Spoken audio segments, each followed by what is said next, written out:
Good morning, everyone. Myself Muskan. I'm a student of BSc Chemistry Honors second year. Today, I'm here to explain the topic D block element. तो हम basically D block element क्या होते हैं जिनमें जो electron feel किए जाते हैं वो लास्ट इलेक्ट्रॉन डी सबशेल में फील किए जाएं, उनको हम डी ब्लॉक एलिमेंट भी बोलते हैं। इनको हम ट्रांजिशन एलिमेंट भी बोलते हैं। ट्रांजिशन एलिमेंट इनको इसलिए बोलते हैं ताकि क्योंकि है ना, ये जो प्रॉपर्टी शो करते हैं वो एस ब्लॉक और पी ब्लॉक के बीच की करते हैं, मतलब कि इन बिटवीन की प्रॉपर्टी शो करते हैं, इसलिए इनको ट्रांजिशन एलिमेंट भी बोला जाता है। जो हमारी जो डी सब शेल होते हैं उसमें इलेक्ट्रॉन फील किए जाते हैं, वो पार्शली फील्ड भी हो सकते हैं, फुली फील्ड भी हो सकते हैं, हाफ फील्ड भी हो सकते हैं।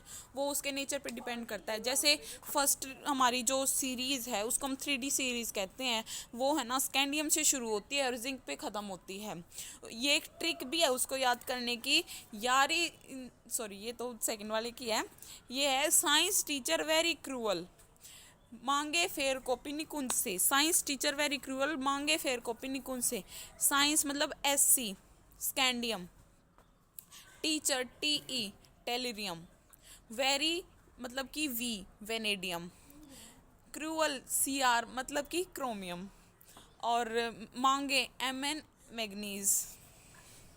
फिर है मैग्नीज, मैंने बता दिया, MN से शो करते हैं। फिर आता है फेयर यानी कि FE को हम कहते हैं आयरन।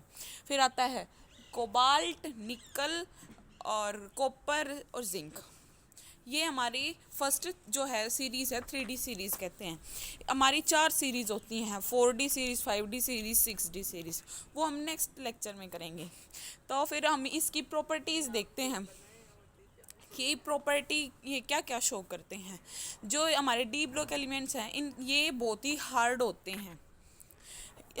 हैं, इसलिए ये अलॉयज़ बनाने के काम भी आते हैं। ये मतलब इनकी हाई डेंसिटी होती है, ये मैलिएबल होते हैं, डक्टाइल होते हैं और कलर कंपाउंड फॉर्मेट करते हैं। जो कॉम्प्लेक्स कंपाउंड बनते हैं उनमें भी इन्हीं की उससे बनाए जाते हैं वो भी। और ये इनकी जो इलेक्ट्रॉनिक कॉन्फ़िगरेशन होती है वो होती है N-1 D 1 to 10 और NS 1 to 2। जो ये 1 to 10 है इसमें है मतलब कि जो हमारी डी सब शेल है इसमें ओनली 10 इलेक्ट्रॉन तक फील किए जा सकते हैं। और जो हमारी NS 1 to 2 है, जो हमारी एस सब शेल है उसमें 2 इलेक्ट्रॉन फील्ड किए जा सकते हैं। इसमें चाहे 1 कर लो या फिर 2 कर लो, वो हमारे जो एलिमेंट है उसके नेचर पे डिपेंड करता है। अब हम देखते हैं इसकी कुछ प्रॉपर्टीज़, जैसे कि एटमिक रेडियाई। एटमिक रेडियाई जैसे जैसे हम अक्रॉस द ग्रुप जाते हैं जो हमारा साइज़ है वो डिक्रीज़ हो जाता है। डिक्रीज़ क्यों होता है? क्योंकि नंबर ऑफ़ शेल तो हमारी इस पूरे ग्रुप में सेम रहती हैं, फिर जो इलेक्ट्रॉन होते हैं पर शेल वो इंक्रीज़ हो जाते हैं, उनके ऊपर चार्ज इंक्रीज़ होता है। जो इलेक्ट्रॉन इंक्रीज़ होते हैं और न्यूक्लियस के बीच में अट्रैक्शन होता है, इसलिए जो हमारा साइज़ है वो छोटा हो जाता है जैसे कि हम डाउन द ग्रुप जाते हैं। तो हम मतलब मेनली कह सकते हैं कि जो हमारा एटॉमिक रेडियाई है अक्रॉस द ग्रुप डिक्रीज होती है। तो फिर दूसरी प्रॉपर्टी आती है आयनाइजेशन एंथैल्पी। आयनाइजेशन एंथैल्पी क्या होता है? किसी भी कंपाउंड जो हम गैसियस स्टेट में लेते हैं उसमें से हम इलेक्ट्रॉन निकालते हैं, तो उस जो इलेक्ट्रॉन निकालने में जितनी एनर्जी हमें प्रोवाइड करनी पड़ती है उसको, तो वो होती है हमारी आयनाइजेशन एंथैल्पी। आयनाइजेशन एंथैल्पी जैसे जैसे साइज डिक्रीज होगा वैसे वैसे आयनाइजेशन एंथैल्पी इंक्रीज होगी। जो हमारे स्टार्टिंग वाले हैं जैसे कि स्कैंडियम, टाइटेनियम, ये सब, इनमें जो आयनाइजेशन इंथैल्पी होती है ये इनमें बहुत ही कम होती है। और फिर जैसे जैसे हम आगे जाते हैं तो आयनाइजेशन इंथैल्पी बढ़ जाती है। एक्सेप्शन आते हैं कुछ MN, क्योंकि ये हाफ फील्ड है, स्टेबल है, तो इसमें हमें ज़्यादा एनर्जी प्रोवाइड करनी पड़ती है इसकी आयनाइजेशन के लिए। अब हम देखते हैं ऑक्सीडेशन स्टेट। जैसे कि हमें पता है जो डी ब्लॉक एलिमेंट है ये पार्शली फील्ड होते हैं, तो मतलब कि बहुत सारे इलेक्ट्रॉन्स, मतलब बहुत सारे ऑर्बिटल्स खाली भी होते हैं और इनमें एक इलेक्ट्रॉन भी होता है। इससे है ना ये वेरिएबल ऑक्सीडेशन स्टेट शो करते हैं। तो मेन रीज़न यही है, एक तो वैकेंडी ऑर्बिटल होता है इनमें जो मतलब कि इनको ऑक्सीडेशन स्टेट वेरिएबल शो कराने में हेल्प करता है। अब है मैग्नेटिक नेचर। मैग्नेटिक नेचर दो टाइप से होता है, एक तो डायमैग्नेटिक और एक पैरामैग्नेटिक। डायमैग्नेटिक से होता है जो मतलब कि पेयर्ड इलेक्ट्रॉन हो सारे जो ऑर्बिटल में होते हैं, और पैरामैग्नेटिक होता है सारे मतलब सारे नहीं, उसमें जो हमारा एलिमेंट होता है उसके लास्ट सब शेल में अनपेयर्ड इलेक्ट्रॉन हो।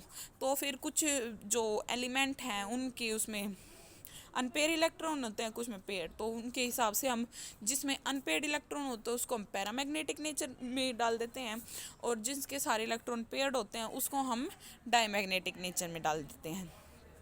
थर्ड है हमारा कलर कंपाउंड।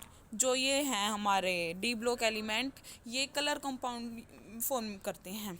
जब ये ग्राउंड स्टेट में होते हैं ये कोई कलर शो नहीं करते। जब ये हायर ऑक्सीडेशन हायर स्टेट में जाते हैं, मतलब एक्साइट होके और एक्साइटेड स्टेट में जाते हैं और फिर वापस उससे ग्राउंड स्टेट में आते हैं, तो ये कलर रेडिएशन एमिट करते हैं, इस वजह से ये कलर फॉर्म करते हैं।